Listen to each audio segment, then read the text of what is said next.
GOP leaders in Congress sent a letter to the White House just today calling on the president to work within the constitutional system. They say they're afraid the plan to make 5 million immigrants legal would open the floodgates to more. Democrats are doing their best to sell it. It's bold, it's courageous, it's as good as it can be under the law. That doesn't mean we wouldn't like to have a bill. He will have issued a rebuke to his own stated view of democracy. The instances of President Obama saying that he does not have the power to do the kinds of things he now plans to do are almost too numerous to list. One of the co-signers of that letter to the White House, Congressman Michael McCaul, Republican from Texas and chair of the House Homeland Security Committee, joins us now. Congressman, I want to begin with part of the text of the letter that you sent to the president.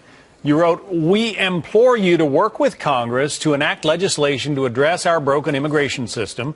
We strongly urge you to respect the Constitution and abandon any unconstitutional unilateral executive actions on immigration.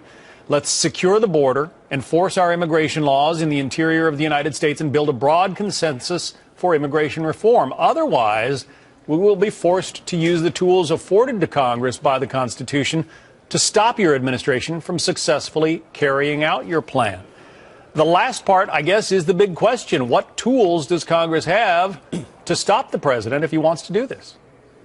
Well, I think we stop him by any means necessary, including the power of the purse. And I think there was some discussion about these fees that fund the processing of these illegals, and I think that's something we're looking at. We're looking at all of our options currently. All options are on the table right now in the Congress. But one thing is very certain. The resolve within our conference, I believe both in the House and the new Senate that will come into power, is to stop this illegal action. The president and his supporters are fond of saying that he's just doing the same kind of thing that President Reagan did and that President Bush 41 did. What's your response? Well, my response is that President Reagan and President Bush actually worked with the Congress, and it was congressional action that they were responding to. This is a very different situation where he is circumventing the will of the people, particularly after this recent election, and taking action that he himself, he said he didn't have the legal authority to do, in the past, and now all of a sudden he believes that he has it. I would recommend that you look at that Schoolhouse Rock video that talks about a bill on Capitol Hill and how Government 101, how the government really works. He's a constitutional scholar. It's Congress that makes the laws.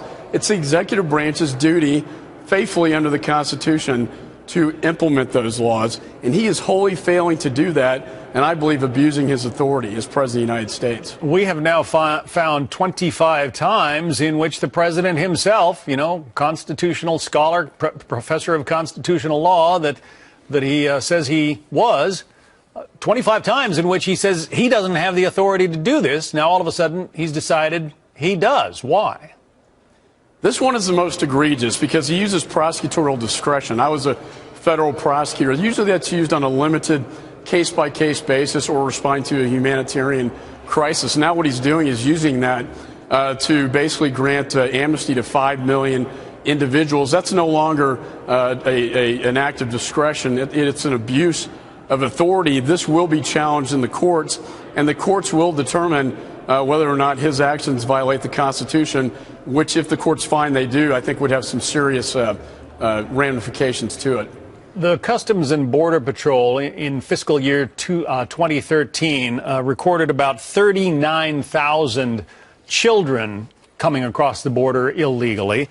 Then came the president's announcement that he was no longer going to, he was going to encourage those children to stay in this country, or not to deport them in the way that had been done up to that point.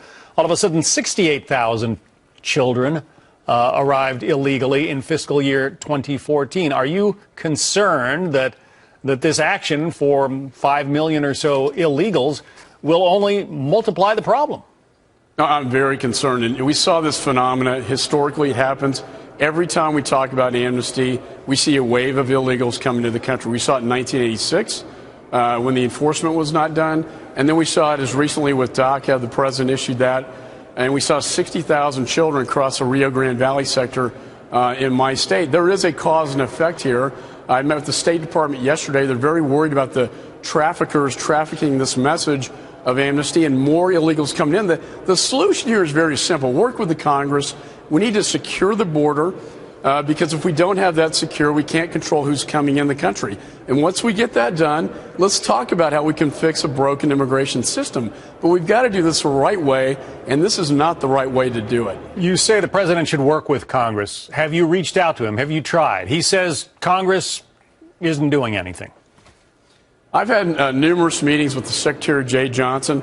My jurisdiction, quite frankly, John, is border security, and that's what I've been pushing very hard because we can't have this discussion about immigration reform, I think, until we get this security piece done. And we need to start doing it now, and we can get it done. And then I think that House Republicans and Senate Republicans are willing to sit down and talk about how to fix a broken system. But it has to happen in that sequence. Otherwise, you get this flow of illegals that you can't control. We need to get that control first and then have this debate about how to reform it. Congressman Michael McCaul, Republican of Texas and chair of the Homeland Security Committee. Congressman, thank you. Thank you, John.